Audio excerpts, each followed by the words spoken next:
I met this guy on Facebook, and I actually added him, or he added me, I'm not sure, and we became friends on Facebook.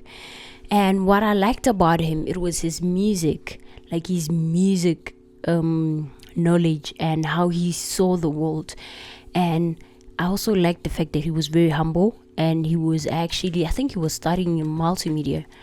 And 2014, and then I told him from the get-go that I'm going to work with you. And I didn't know how I'm gonna work with him because I couldn't even afford him.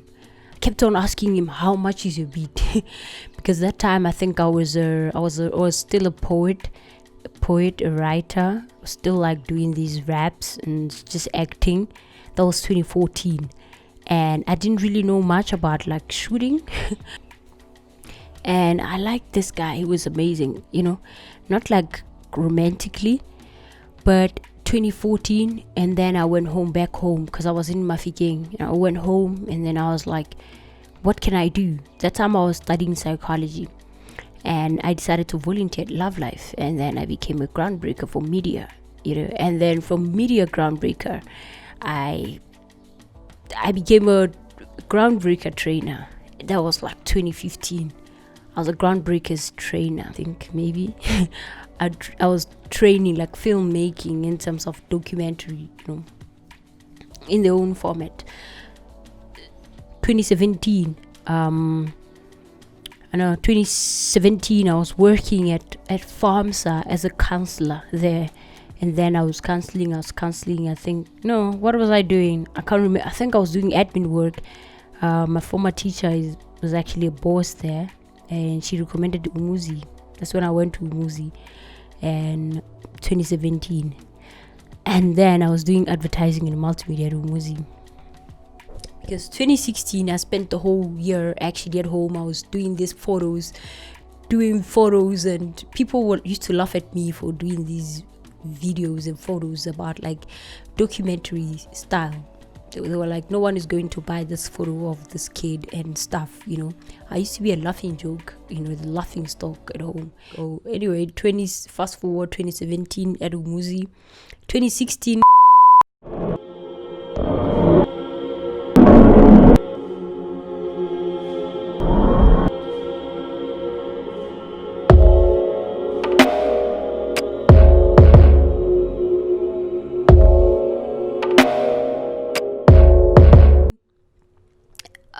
I think Broke Niggaz, that's when it started, but I was not invested in it until I went to Music 2017, and I saw Menzi dropped Broke Niggaz, man.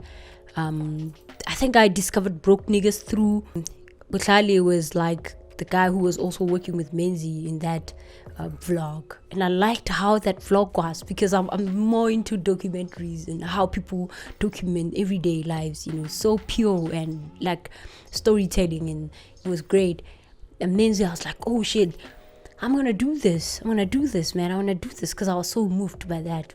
And I recorded my first video, my vlog, and my vlog, well, I ended up deleting it because I didn't feel like it was the one, the pressure of the socials, because I was learning also, as I was learning how to shoot and edit, then I was like, oh man, this is not the standard I'm going for. This is not what Menzi does. And that time I was like, oh, okay, so Yoto is part of Menzi's crew. Then Yoto did the song. Man, I fell in love with that song. And I was like, dude, I'm gonna jump on this. He sent me the song, and I ended up not even recording on it because I was like, nah, I'm not a rapper anymore.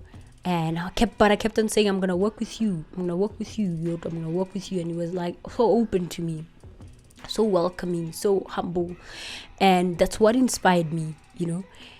I was like, I'm gonna work with you. And I didn't tell you guys something very important in my career, is that I think it was 2016 when Sihle was doing her film, and then Lebo hit me up. Was like, yo, I know you're good with this photography thing. Lebo Moabi has always been one of the people who invested in me. I look up to him. Deliza, my first internship was with him. He taught me editing. Mhlaba was there for me, you know, like he's the one who hooked me up with a lot of things, even like his music taste. I always look at him and I see a bright man. So Lebo was like, yo, come and shoot. And I couldn't make it to Sitle's shoot. But I kept on pestering Sitle with my work. I was like, yo, Sitle, you gotta see this work. Sent her my first CV, was so embarrassing. Sent her all the work every time. It was so embarrassing. Now I'm proud to say that I have worked with Sitle and I know her well. And I love her work. Anyway, so everything that, if you listen to my story today, the intention was always to help Black people and to help the community. And filmmaking, I think it was one of the things that I think we could actually do that, because filmmaking, if you think about it, storytelling is solving problems. I think creatives in this country are underrated and they should actually be taken serious. Anyway, this video, my point is intention.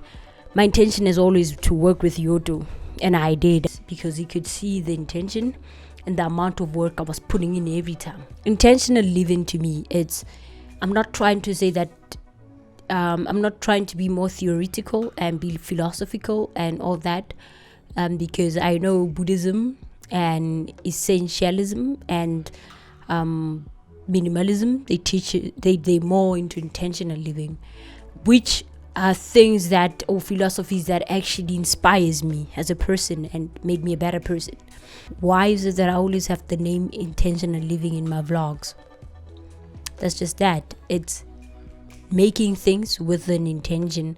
I know it's self-explanatory. It's intention. A lot of people think that being a creative, you can only make it when you have resources and, you know, but I think if your intentions are pure and if you follow what you really mean, then you can be in it creative, you can get it, and you can actually make a difference. Making a difference does not only mean by